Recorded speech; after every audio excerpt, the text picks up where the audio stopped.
श्रृंगार करना, यह सब छोड़ देना चाहिए। हे, अभी कुछ दिन बाद शरीर छूट जाएगा, फिर लकड़ी में जलेगा भाई। चाहे जितना इसे पाउडर लगा लो, चाहे जितना इत्र छिड़क लो, आग में जलेगा कुछ दिन।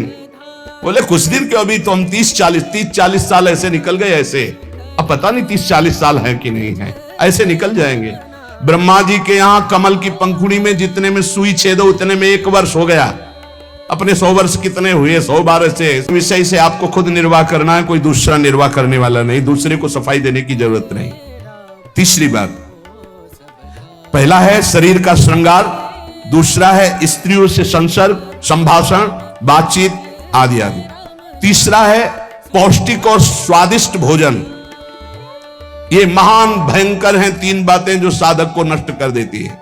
शरीर का श्रृंगार करना, माताओं बहनों से काम भाव से युक्त होकर के इस तरह का व्यवहार, बातचीत, ऐसा आप सफाई पेश कर सकते हैं। भैया सफाई पेश करने की बात नहीं, आप खुद देख लीजिए। आपका अगर दृष्टि ठीक है, आपका भाव ठीक है, आपका व्यवहार ठीक है, भगवान को साक्षी करके, तो कोई दोष नहीं है। लेकिन यदि आप अंदर से दूषित हैं तो आप बचिए। और स्वादिष्ट बलिष्ठ भोजन, आत्मशोधन करने वाले उपासक को जरूरत नहीं, कोई जरूरत नहीं। ये घी, रबड़ी, रसगुल्ला, दूध और ये बादाम, पिस्ता, ये गृहस्थों के लिए बने, ये भगवत मार्ग के पथिकों के लिए नहीं, उनके लिए नाम रूपी बल और ब्रह्मचर्य का महान ताकत, एक अद्भुत बल, एक अद्भुत उत्साह, एक अद्भुत तेज बना रहता। बादाम में थोड़ी है, हलवा में थोड़ी है। बादाम हलवा खा के तो बेकार हो जाओगे। शुद्ध सात्विक थोड़ा अन्न एक बार डाल लिया शरीर पोषण के लिए, बस जल, व्यायाम, प्राणायाम, ब्रह्मचर्य, इससे बहुत बड़ा बल प्राप्त होता है। हमें निरंतर मन को वश में करना, मन को वश में करने के लिए ये शारीरिक बल की जरूरत नहीं है। शारीरिक बल तो अपने आप बना रहता है। उत्साह, एक आत्मिक शक्ति, एक बल, एक अलौकिकता रहती है, ये निकृष्ट आचरण करने से नहीं। स्वादिष्ट और पौष्टिक भोजन की कोई आवश्यकता नहीं। परस्पर विरोधी शरीर को राग पूर्वक देखना, उनके अंग प्रत्यंगों का चिंतन करना, उनकी बातें करना, ये ब्रह्मचर्य कदापि नहीं रह सकते जो ऐसे आचरण वाले लोग हैं। ब्रह्मचर्य व्रत में रत रहने वालों को अत्यंत सावधानी पूर्वक अपनी इंद्रियों को दर्शन, संभाषण, चिंतन से बचाना है। जो भिक्षुक ब्रह्मचर्य का आनंद प्राप्त करना चाहता है, उसको अच्छे अच्छे पदार्थों के स्वाद पाने वाली जिह्वा पर काबू करना होगा। हाँ, ये जवानी जो है ये व्यतीत होनी चाहिए तपस्या में, जलने में। एक 70-75 वर्ष के वयोवृद्ध वेशधारी जो बोल रहे थे, तुम हम दोबारा पुनरावृत्ति नहीं करेंगे बोलने की, वो बोल रहे थे, आप लोगों को ध्यान होगा कि महाराज बचा लीजिए, 75 साल का हूं, ऐसे से ऐसा ऐसा ऐसा। इसलिए ब्रह्मचर्यरत भिक्षुक को चाहिए किसी भी विपरीत शरीर से परिचय न ले, एकांत मिलन की बात ना हो, किसी भी तरह से अपने मन की कमजोरी सामने वाला ना जान पावे। ब्रह्मचर्यरत भिक्षुक को चाहिए कि वासनावर्धक, पुष्टिकारक चारी नहीं हो सकता। बहुत सावधान। जब भगवत मार्ग में चले तो अंगूठी की जरूरत क्या है? जब भगवत मार्ग में चले हैं तो किसी भी तरह के आभूषण की जरूरत क्या है? भगवत मार्ग में चले तो कंघा की जरूरत क्या है? भगवत मार्ग में चले हैं तो चिकनाहट लगाने की जरूरत क्या है? सजाने की जरूरत क्या है? वैसे ही तेजों में सजे रहोगे।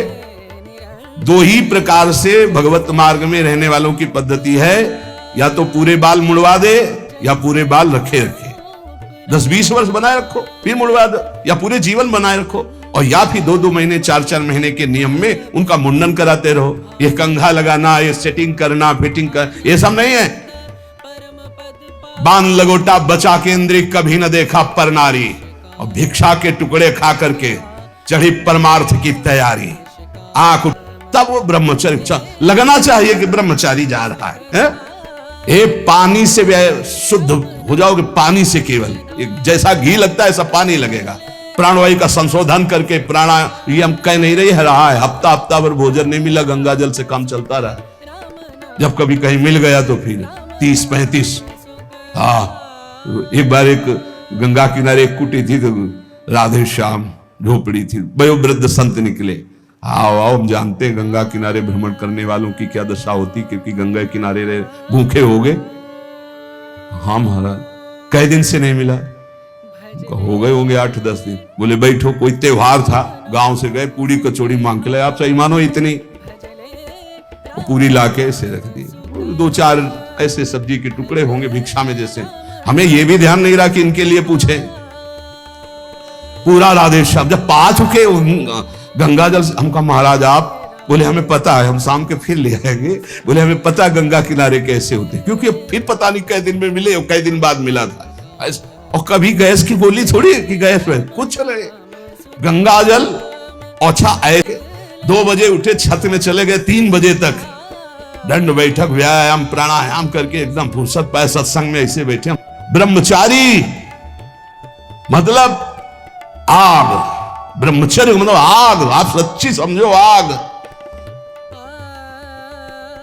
पैर ऐसे पड़े जैसे आग में पैर पड़ते। आग में पैर कैसे पड़ते? ऐसे ब्रह्मचारी चलता है, क्या है, जैसे गिलहरी नहीं एकदम चिलचिलाती भागती है, ऐसे ब्रह्मचर्य का जीवन होता। पता नहीं तुम लोगों की बातें समझ में क्यों नहीं आ रही। हाँ, सच्ची बात कहते। ब्रह्मचर्य में खान पान ब्रह्मचर्य और मानसिक ब्रह्मचर्य, मन और 5 ज्ञानेंद्रियों के द्वारा किसी भी विषय का धर्म विरुद्ध भोग नहीं। ये ब्रह्मचर्य धर्म है, ये ध्रुपद है, ये नित्य है, ये शाश्वत है। पूर्व काल में कितने महामुनि इससे सिद्ध हो गए, इसलिए वर्तमान में और भविष्य में भी जो शुद्ध ब्रह्मचर्य का पालन करेगा वो परम पद का अधिकारी होगा। हिंसा, झूठ, चोरी, मैथुन और परिग्रह और रात्रि का भोजन, जो इनको छोड़ देता है वही भिक्षुक सिद्ध होता है। फिर सुन लीजिए, हिंसा मन वचन कर्म से किसी भी जीव की नहीं, झूठ बिल्कुल नहीं बोलना, चोरी किसी की नहीं करना। चोरी का तात्पर्य है अगर किसी का खेत है, किसी की वस्तु है, किसी का अधिकार है, हम बिना पूछे नहीं छुएंगे। अगर वो दतून भी लेनी है और किसी के दरवाजे पे पेड़ है तो हमें इंतजार करना होगा। अगर पता चल रहा है कि गांव समाज की जमीन है, सरकारी जमीन है, किसी का अधिकार नहीं, तो हम उस वृक्ष से भिक्षा मांगेंगे। तुम्हारे देने पर दान होगा और हमारे लेने पर भिक्षा होगी। हमें जब आवश्यकता होगा, जहां से श्री जी प्रेरित करेंगे, हम मांग लेंगे, हमें नहीं चाहिए। हिंसा, झूठ, चोरी, मैथुन, परिग्रह और रात्रि का भोजन, ये साधक कभी रात्रि में भोजन न करे। और सूर्य अस्त होने के 30 मिनट पहले या 30 मिनट बाद, बस इसके आगे नहीं जाना चाहिए। जिसको ब्रह्मचर्य रहना है, साधना में रहना है, एक 9, 10, 11 बजे आराम से आप खूब बतरा के अच्छे अच्छे पदार्थ पा रहे हो, ये सब साधना के खिलाफ बात है।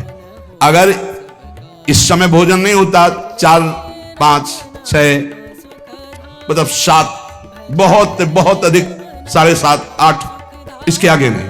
9, 10, 11, 12 ये सब नहीं। गृहस्थों की बात अलग। वीतराग परमहंसों का हमने स्वभाव देखा है, सूर्यास्त होते होते जो कुछ, बस फिर इसके बाद शांत। ये रात्रि का भोजन तो एकदम निषेध है, 8 के बाद तो पाना ही नहीं चाहिए। ये नियम बना लो, क्योंकि अपनी दिनचर्या में या तो ऐसा कुछ विधान करो, हमें लगता हो जाता होगा। हाँ, ये मतलब ये सावधानी की जरूरत, इसमें मना किया गया है। और ये वैसे भी अपनी दिनचर्या में नहीं बन पाएगा। रात्रि के 12:30, 1 बजे जगना है और आपने 9, 10, 11 बजे दबा के पा लिया है, तो कैसे जग पाओगे? फिर नहीं चल पाओगे। ये 5 कारण होने पर, उपदेश मिलने पर भी वो अपने जीवन में नहीं उतार पाता है। अभिमानी होने से, क्रोधी होने से, उनके इशारों को समझता है, उनकी आज्ञा में अपने प्राण समर्पित किए हैं, उसके अंदर संपूर्ण भागवतिक सद्गुण प्रकाशित हो जाते हैं। इसलिए उद्धत ना हो, नम्र रहो, चपल ना हो, शांत स्थिर रहो, मायावी मत बनो, सरल रहो, कोई नौटंकी नाटक नहीं, कौतूहली मत बनो, गंभीर रहो, किसी का तिरस्कार मत करो, सबको सम्मान दो, किसी से क्रोध वार्ता मत करो, क्षमा करो, अपने मित्रता का व्यवहार सुरक्षित रखो, शास्त्र का अध्ययन करो, पर शास्त्र के ज्ञान का घमंड मत करो। कोई भी तुम्हारे के विरुद्ध है, जो हमारे शास्त्र के विरुद्ध है, उससे आपका पतन हो जाएगा, पक्का समझो।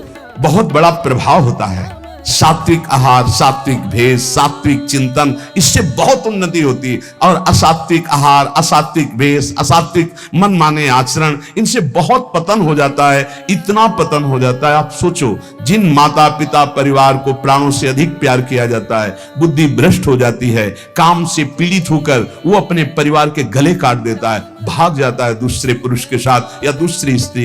ये क्या बुद्धि भ्रष्ट हो गई? जिनकी पूजा करनी चाहिए उनकी हत्या कर देते हैं, जिनको हमें शीश पर आज्ञा उनके शीश उतार लेते हैं। ये बुद्धि भ्रष्ट हो जाती है। आप देख लो समाज में, देख ज्ञान के कारण न जानने के कारण वो शास्त्रों को कहते हैं स्त्री की शरीर की निंदा की, तो किसी के शरीर की कोई कौन सी वंदना की गई है? पुरुष का शरीर चाहे स्त्री का शरीर है तो पांच भौतिक परस्पर आकर्षण की निंदा की गई, परस्पर अधर्माचरण की निंदा की गई। अगर आप शास्त्र सम्मत बातों को विचार करके देखें तो आज जो हमारी दुर्दशा हो रही वो शास्त्र न मानने से हो रही, शास्त्र की आज्ञा का पालन ना करने से हो रही। कि जब तक तुम्हारे शरीर में बुढ़ापा नहीं आता, कोई असाध्य रोग नहीं हो जाता, तुम्हारी इंद्रियां बलवान हैं, तब तक तुम अपनी इंद्रियों को गलत आचरणों में मत उतारो और अपने कल्याण के लिए उपाय कर लो। नहीं बुढ़ापे में या असाध्य रोग में या इंद्रियां जब निर्बल हो जाएंगी तब तुम कुछ नहीं कर पाओगे। जो मनुष्य दूसरे प्राणियों के शरीरों, जो राक्षस हैं उनके लिए है। संसार में जितने भी जीव हैं, मन से, वचन से, शरीर से जब किसी को दंड नहीं दिया जाता तो अपने सारे पाप नष्ट होने लगते हैं और उसे कोई भी दुख भोगना नहीं पड़ेगा। उसके दुख देने वाले पाप कर्म क्षय हो जाते हैं। सभी जीव को चाहिए कि ये बात समझ लें, सब यहां जीना चाहते हैं, सब अपने शरीर को सुखी रखना चाहते हैं। अगर किसी भी प्राणी को तुम मारते हो या उबालते हो या खाते हो तो तुम्हारा नाश निश्चित है, तुम्हारी दुर्गति निश्चित है। अपने स्वार्थ के लिए, काम से, क्रोध से, भय से यदि किसी को पीड़ा पहुंचाते हो, काम से, चार लोग मिलकर किसी के साथ ऐसा अभद्र व्यवहार करना या मार देना या ऐसा कर देना, तुम ये सत्य समझ लीजिए कि तुम्हारी दुर्गति पक्की है। ये महापुरुषों के वचन है। जो श्रेष्ठ